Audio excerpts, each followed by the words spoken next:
बदन के चितड़े चितड़े उड़ा दिए। हम उस समाज से ताल्लुकात रखते हैं, हम उस आदिवासी समाज के वंशज हैं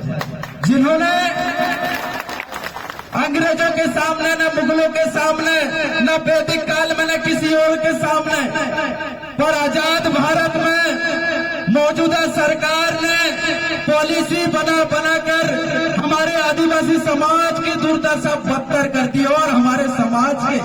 विधायक, मंत्री, सांसद, राज्यपाल, राष्ट्रपति होने के बावजूद भी समाज के विकास के बारे में सोचने के बजाय अपने विकास के बारे में सोच रहा है। साथियों, आज समाज का होना, समाज के साथ खड़ा होना दोनों अलग अलग बात है। बहुत लोग समाज के हैं लेकिन समाज के साथ नहीं है। अब समय आ गया है समाज को संगठित करने का। हमें वही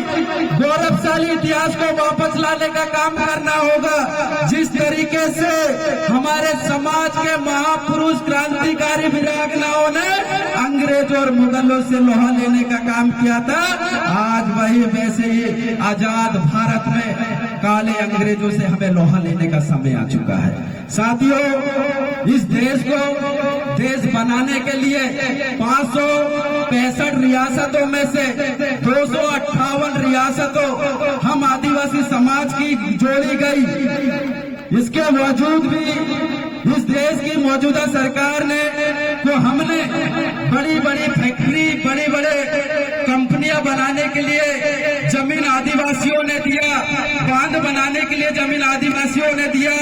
पार्क बनाने के लिए जमीन आदिवासियों ने दिया, विद्यालय विश्वविद्यालय बनाने के लिए जमीन आदिवासियों ने दिया, सड़क बनाने के लिए जमीन आदिवासियों ने दिया। लेकिन बदले में मौजूदा सरकार ने आपको क्या दिया?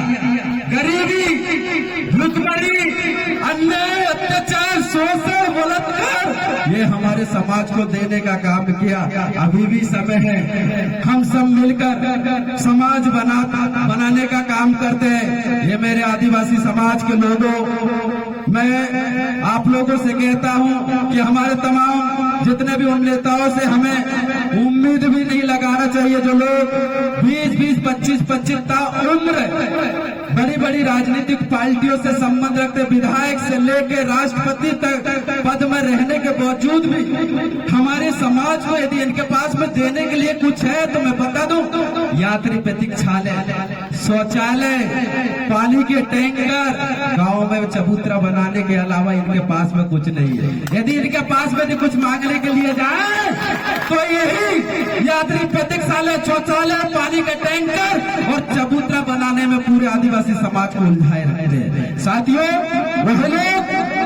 जो संवैधानिक अधिकारों की रक्षा नहीं कर सकते, इस देश के अंदर में 5वीं अनुसूची का प्रावधान को सही तरीके से लागू तक नहीं कर पा रहे, हमारे समाज के विधायक, मंत्री, सांसद, राज्यपाल, राष्ट्रपति महोदय होने के बावजूद भी हमारे आदिवासी समाज के साथ में जो दुर्दशा हो रही है, दुर्दशा पे छू तक नहीं बोलते। सम्मानीय हमारी बहन जी से मैं कहना चाहूंगा, वर्तमान में, पूर्व में, आप बुरा मत मानना, छत्तीसगढ़ में आप पूर्व में राज्यपाल रहे, वहां के आदिवासी समाज की मांग थी कि 36% उनको आरक्षण मिले और आपके पटल में छत्तीसगढ़ के आदिवासियों का आरक्षण आपके पटल में रखा हुआ था। अब जाने ही वाले 2-3 दिन बाद मणिपुर जाते जाते हमारे छत्तीसगढ़ के आदिवासियों के खुश करके चले जाते, उनका कल्याण करके चले जाते, आरक्षण देके चले जाना था आपको, चाहिए तो नहीं। ठीक उसी प्रकार इस देश के अंदर में राष्ट्रपति भी हमारे आदिवासी समाज के, राष्ट्रपति भी आदिवासी समाज के। हमारी आदिवासी समाज की मातृभाषा गोंडी, जो भाषा हम बोलते, उस भाषा को भारतीय संविधान की 8वीं अनुसूची में रखने का इनका पूरा अधिकार है। जो लड़ाई हमारे महापुरुषों ने लड़ी, जिसके बदौलत इस देश में पीली क्रांति आई। हमारे गोंडवाना के जनक दादा हीरा सिंह मरकाम जी, दादा सुरेश सिंह तराम जी, दादा मोती रावण कंगाली जी, दादा हमारे जिले के हमारे महापुरुष और हमारे प्रेरणा स्रोत है मनमोहन साहब भट्टी जी, इनकी बदौलत देश के कोने कोने में पीली क्रांति का आंदोलन चला और इस आंदोलन के बदौलत इस देश के अंदर में जय सेवा जय गोंडवाना का नारा गूंजा और कहीं जाके हमारे समाज के बारे में उन लोगों ने बोलना चालू किया। इससे पहले नहीं बोला जा रहा था। मैं बता दूं आपको, पता नहीं, जैसे ही हमारे समाज के नेता बड़ी बड़ी राजनीतिक पार्टियों में जाते भाषा बदल जाती है। हमारे समाज के तमाम लोग ग्रामीण परिवेश से आते और आप सभी ने देखा होगा और आप सभी के यहाँ होगा, बैल गाय बकरी पाली जाती गांव में, पाली जाती कि नहीं पाली जाती, और उनको एक साथ कईयों सालों से एक ही कोठे में बांधा जाता है। बांधा जाता नहीं बांधा जाता, उनकी भाषा जो रहता, मैं बता दूं आपको, गाय कभी भैंस की भाषा नहीं बोलती, भैंस कभी गाय की भाषा नहीं बोलती, गाय कभी बकरी की भाषा नहीं बोलती। फिर हमारे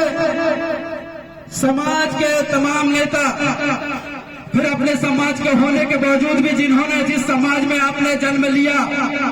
जिस समाज ने आपको जन्म दिया, जिस समाज आपको मरने के बाद कंधा देगा,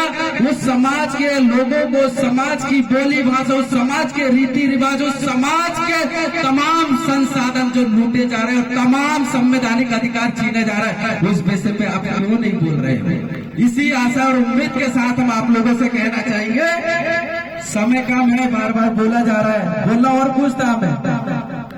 साथियों, मैं कह रहा हूं आपको कि हम किसी का विरोध नहीं कर रहे मैडम। यहाँ पे जो आंदोलन इस देश के अंदर में आपको यहाँ से लेकर वहां तक देखोगे, पूरे देश के कोने कोने में जाके देखोगे, पूरा आदिवासी समाज की जो हालात है इस देश के अंदर में, वो किसी समाज की नहीं है। मैं आपका विरोध नहीं कर रहा हूं, नहीं, बाद में तो हम बोल ही नहीं पाएंगे क्योंकि हमारे और भी साथी बोल देंगे बाकी बात। तो मैं माफी चाहूंगा साथी, मेरे जो बात है वो भाई देवरावन भलावी और शिवरावन तिरकाम जैसे हमारे क्रांतिकारी योद्धा करेंगे, जो पुनः जोरदार तरीके से नारे लगाएंगे, सजोर पेंता गोंडवाना साम्राज्य की वीरांगना रानी दुर्गा